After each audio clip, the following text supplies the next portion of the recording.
नमस्कार सबैजनालाई। आज हामी किन मुभ गर्छौं, एक ठाउँबाट अर्को ठाउँमा किन सर्छौं, हामी लगायत सबै जनावरहरू, जबकि रुखहरू अथवा बिरुवाहरू चाहिँ मुभ गर्दैनन्। यसको विषयमा अलिकति कुरा गर्न चाहन्छु र यो हाम्रो स्वास्थ्यसँग पनि रिलेटेड छ।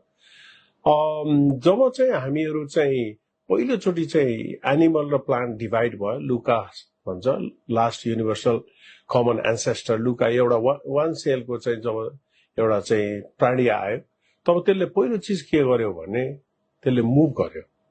र त्यो किन मुभ गर्यो त भन्दाखेरि त्यो चाहिँ खुसीकोतिर गयो, दुःखबाट टाढा गयो, ह्याप्पिनेसतिर मुभ गर्यो। त्यो भने के हो त भन्दाखेरि चाहिँ खानातिर मुभ गरेको थियो के त्यो।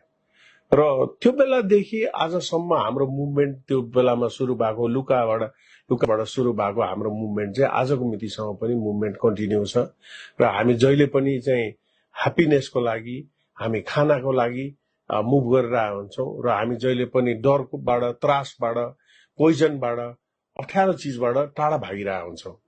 र सधैँ हामीले चाहिँ त्यो मुभमेन्ट गर्ने क्रममा चाहिँ हामीहरू हिँड्दै जाँदाखेरि चाहिँ हामीहरू दुईटा बाटोमा, क्रस रोडमा जहिले पनि पुगिरहेका हुन्छौं।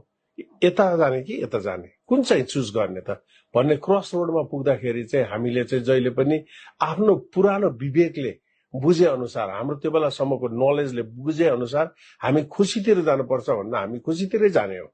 तर कहिलेकाहीँ झुकिएर हामी गलत बाटो पनि गइरहेका हुन्छौं। र त्यस्तो खालको चौराबाट चाहिँ जहिले पनि चाहिँ गलत बाटो जसले चाहिँ चुज गर्दै जान्छ त्यसले लाइफमा दुःख मात्र पाइरहेको छ। जसले थाहा पाउँछ कि म गलत बाटो गएँ भने उसले युटर्न गरेर फेरि त्यो बाटोबाट चाहिँ राइट बाटोतिर पनि जान सक्छ। तर मेरो भनाइको मतलब के हो भन्दाखेरि यो मुभमेन्ट भनेको हामीलाई ह्याप्पिनेसतिर लाने चिज नै हो। आजको मितिमा पनि हामीले चाहिँ कीटाणुहरूको टेस्ट गर्दा, ल्याबमा टेस्ट गर्दाखेरि चाहिँ ब्याक्टेरिया चाहिँ कतिको सेन्सिटिभ टु एन्टिबायोटिक्ससँग चाहिँ कतिको एन्टिबायोटिकले काम गर्छ भनेर टेस्ट गर्दा नि एकातिर खाना राखिदिन्छौँ, एकातिर चाहिँ पोइजन राखिदिन्छौँ अथवा एन्टिबायोटिक राखिदिन्छौँ। र ब्याक्टेरिया चाहिँ कतातिर जान्छ त त्यो हामीले हेरिरहेको हुन्छौँ। र ब्याक्टेरिया पनि जहिले पनि खानातिरै गइरहेको हुन्छ र बिखभन्दा टाढा नै ऊ चाहिँ मुभ गरिरहेको हुन्छ। अब यो मुभमेन्ट हामीहरूको कन्टिन्युअस छ। आजको मितिमा पनि हामी मुभ गरिरहेछौँ।